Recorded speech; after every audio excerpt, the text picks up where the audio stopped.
Pero las confrontaciones entre el Islam y Occidente no son nuevas. En el año 711 se llevó a cabo la batalla de Guadalete, en donde, de acuerdo a las crónicas árabes, el rey visigodo Rodrigo fue abatido por las fuerzas del califato omeya en la península ibérica. Otra fue la batalla de Poitiers del 19 de octubre del año 732, donde Carlos Martel de Francia frenó al ejército islámico. Por eso es importante hoy día meternos un poquito en esta historia que nos remonta a un conflicto que lleva muchísimo tiempo, Ignacio. El mundo árabe con el mundo occidental tienen una lucha que viene precisamente incluso desde el mismo nacimiento de Mahoma. Mahoma, recordemos un poco, Ignacio, nació en el 570 después de Cristo. Después de 40 años viviendo en la Meca, porque él nace en la Meca, y claro, y se formó en todo con las tribus beduinas, es decir, recorrió mucho porque ahí se formaba la cultura árabe en las caravanas. Después de 40 años, él recibe, hay que recordarlo, la revelación del ángel Gabriel en la cueva de Hira, que queda a unos pocos kilómetros de la Meca, en Arabia Saudita. Y ahí comienza él a predicar cuando él tiene 40 años. Durante los siguientes 12 años, él predica en la Meca esta nueva revelación. Y claro, todos los, digamos, líderes de aquel tiempo, que eran líderes politeístas de la Meca, lo comenzaron a insultar después de 12 años. Porque él empezó, gracias a su predicación, a tener muchos seguidores. Pero los líderes de aquel tiempo le tiraban piedras, le tiraban verduras podridas, lo escupían, le tiraban a Mahoma estiércol de camello. Y en una ocasión le tiraron placenta de oveja en la nuca a Mahoma. Eso es la peor humillación que un árabe de aquel tiempo podía sufrir. La acción previa a la condena de Mahoma. Decidieron asesinar a Mahoma. Entonces, debido a esto, en el 622, exactamente, el 16 de julio del año 622, ocurre la égira, es decir, la huida de Mahoma de la Meca a Medina. ¿Por qué? Porque lo iban a matar. Cuando llega a Medina, al año siguiente, en el 632, él de alguna forma escribe lo que se llama un documento que es la Constitución de Medina, que es el establecimiento del primer Estado islámico, Ignacio. Y desde ese momento comienzan las batallas de Mahoma, la guerra de Mahoma. Uno tiene que decir que Mahoma, mira, durante ese momento hasta su muerte participó directa e indirectamente en unas 50 guerras, unas 50 batallas, sobre todo entre Medina, que queda la ciudad santa también, que queda a 340 kilómetros al norte de la Meca, sobre todo contra la Meca.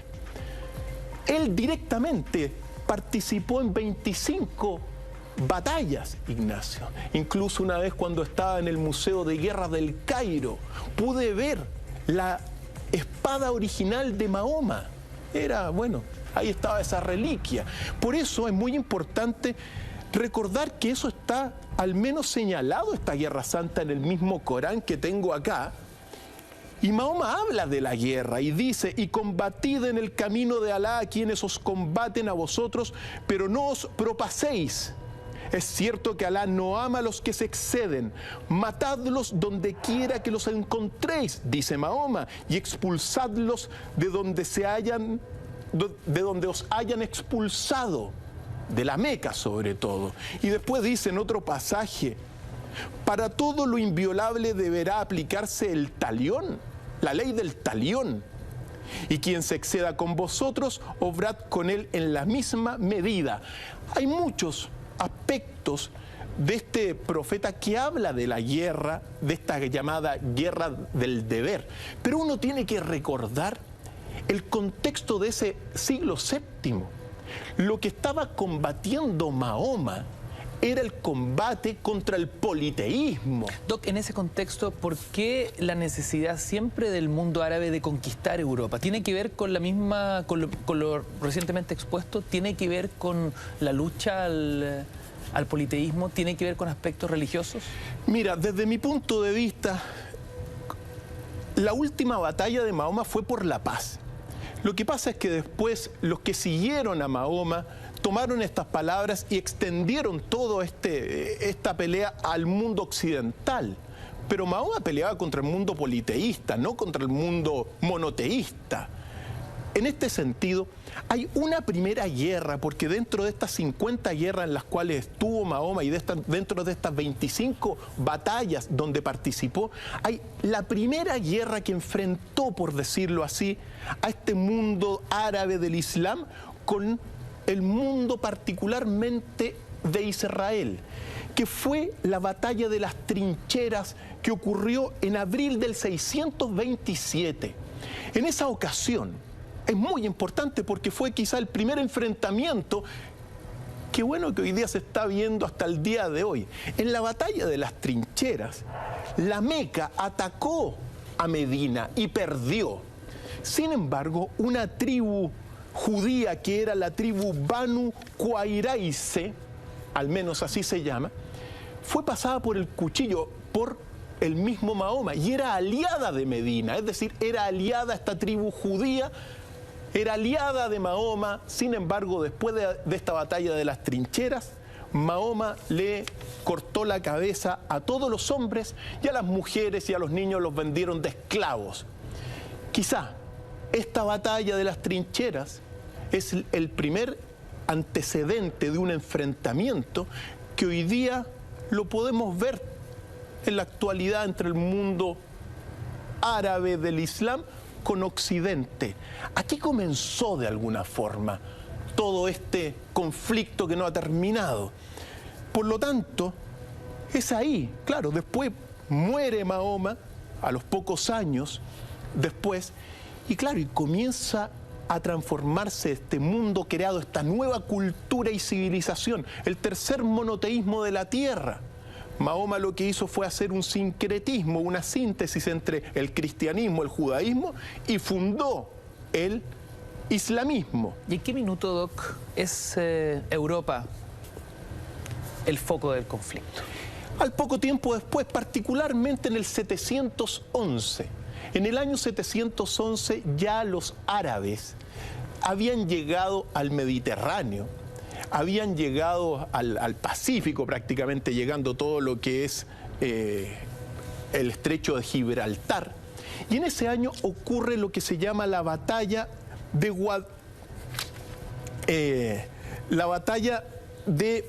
Guadalete. La batalla de Guadalete, querido Ignacio, fue el primer triunfo de los árabes islámicos en la península ibérica. Y que, claro, ahí le ganaron la batalla a Rodrigo, que era un rey godo. Pero desde ese minuto, los árabes se situaron en la península ibérica durante 800 años, Ignacio. Por lo tanto, ahí comienza también otro gran enfrentamiento, particularmente en esa batalla de Guadalete. Entonces, es así como se va expandiendo. Ahora, ya para ese siglo, estamos hablando del siglo octavo, noveno, uno tiene que decir que el mundo árabe se transformó en el más grande imperio de toda esa zona, de todo el mundo. ¿Más desarrollado que lo que sucedía en Europa? ¿Más desarrollado que España? Sí, por supuesto que sí. Recordemos que el Imperio Romano de Occidente, capital Roma, había caído en el siglo V y quedaba todavía Bizancio, Constantinopla como el gran Imperio Romano del Oriente, pero todo lo que es la Europa, de alguna forma conocida actualmente, estaba desorganizada.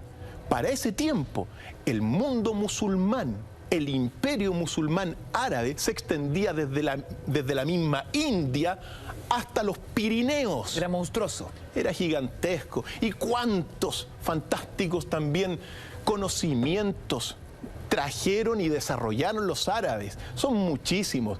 No hay que olvidar del ajedrez. El ajedrez viene de ellos. El número 0 también lo desarrollaron, las matemáticas, las ingenierías, todo lo que fue el desarrollo bélico de grandísimos cañones, el mundo árabe. Mucha cultura también a partir de esta creación de Mahoma. Así que fue, en este sentido, un gran mundo. Por lo tanto, grandes enfrentamientos. Tenemos la batalla de las trincheras, 627, 711, la batalla de Guadalete.